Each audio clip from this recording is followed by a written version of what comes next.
or why should they apologize? Should they have to by this? Why should somebody who maybe had an ancestor 7 or 8 generations ago, long before they were a twinkle in their great-great-great-great-grandparents' eye, why should they have to pay now for what an ancient ancestor did? Or why should they apologize for what an ancestor did centuries ago? Why do they still carry that burden? Oh, it's not a burden at all. You are one of the beneficiaries of that slave trade. So this is not a burden. You should be concerned, and you should pay, because you today are still benefiting from the greatest indignity to a human being, and that is the slave trade. And not only did you benefit during the slave trade and your country developed, but look at what it caused the developing world. During slavery, resources was used to build your country, build up your capacity. You were able to then become competitive. You were able to invest in mechanization, and developing countries like ours were left behind. So you should be very concerned, because you are a prime beneficiary of the exploits of slavery. So put a figure on it, please, because it always comes down to the bottom line. How much should an individual taxpayer in a country like the UK be signing a cheque to a country like yours, Ghana? Well, it's easy to calculate. We can use the time value of money. You can look at the period of slavery and the contribution not the contribution, the extraction of wealth from countries like ours, and how it was utilized to build your society, build your country, create wealth in your country, and then add the time value of money, and you will get the value.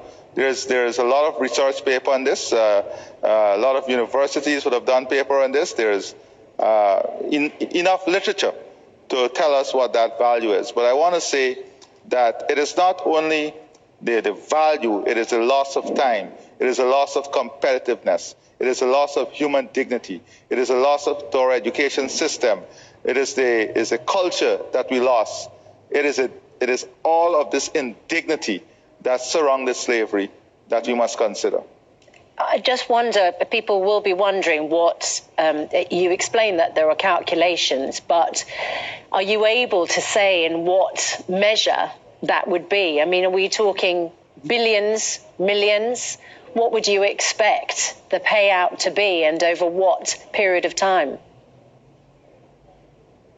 Well, this year in Guyana, we commemorate the 200th anniversary of the Demra Rebellion. And it took 200 years to get an apology from one of the families. I don't believe that you would want us to wait 200 years for reparative justice and for us to take this conversation forward.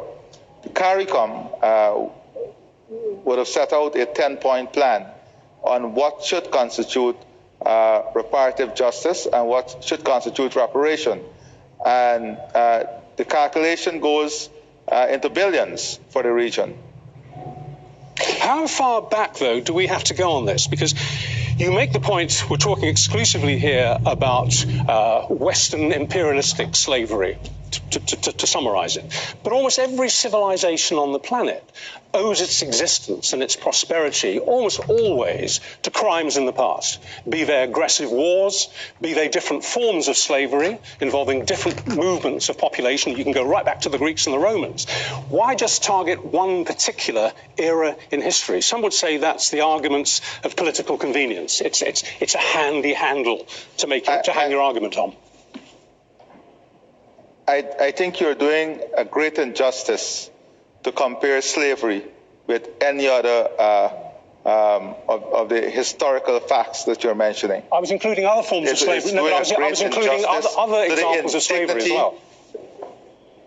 To the indignity that slavery brought to people, that is the first thing. And I'll give you an example. Coming on to your program a few moments ago, you were speaking about net zero and climate justice. We are speaking about, the world is speaking today about climate justice and compensation and how we address the issues of climate change. And this is the problem. We live in a very unjust society. You know, we condemn completely the war in Ukraine. But if you look at the mobilization of resources in the war in Ukraine. In 2 years, you have mobilized more support for Ukraine than we have mobilized for Haiti for 60 years. You have mobilized more support for Ukraine than we have mobilized for Palestine for 20 years. You have mobilized more support for Ukraine in just 1.5 years than we mobilized to address the issue of hunger in Africa for 3 years. And that is the type of unjust way we have been dealing with these crises. And we are not going to tolerate the injustice that occurred during slavery to be compared with any other system. Slavery, we all agree, was the greatest injustice ever done to human beings. So we should not ever try to compare this to any other system. No. There is no other system that has created greater injustice than slavery and indignity to humankind than slavery. Yeah. President Ali, I wonder if I can talk to you about another issue. In fact, you raise it there. Guyana discovered crude oil in 2015, and by some accounts, that makes your country the world's fastest growing economy and will be one of the largest per capita oil producers in the world by 2030.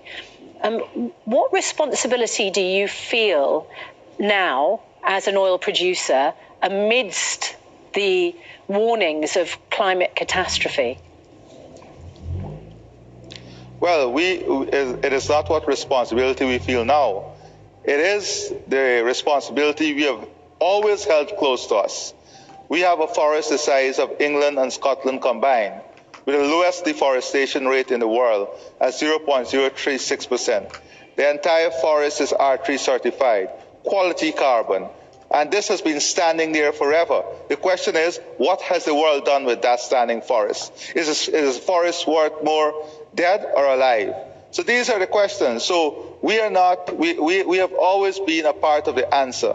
And although we are a newcomer to the petroleum industry and the oil producing industry, we have said very clearly that we support the removal of subsidy on exploration and we support a carbon tax. We also said that we support a balanced approach. And coming on this program, I heard that we are going to go back on some of the policies even in the UK on petroleum and EVs and so on. Yeah. So what is the balanced approach? Okay. The balanced approach is how do we get the petroleum company around the table? This cannot be, we cannot go into COP28 with two extreme ends. All right, Everyone needs to be around the table so we can have commitment from all the stakeholders. Okay, Mr. President, you make that clear very briefly now because we're over time here. I know you've got to go and we've got to move on as well. But very briefly, coming back to where we came in, one of the points you're going to be making today is about our royal family. And you feel that it's not just about the finances involved here in terms of reparations to slavery, it's about the gestures. And you think that the British royal family should make a big gesture, don't you? What do you mean? Hand over a palace to your country? Well, no, we don't want the British to hand over a palace that we built.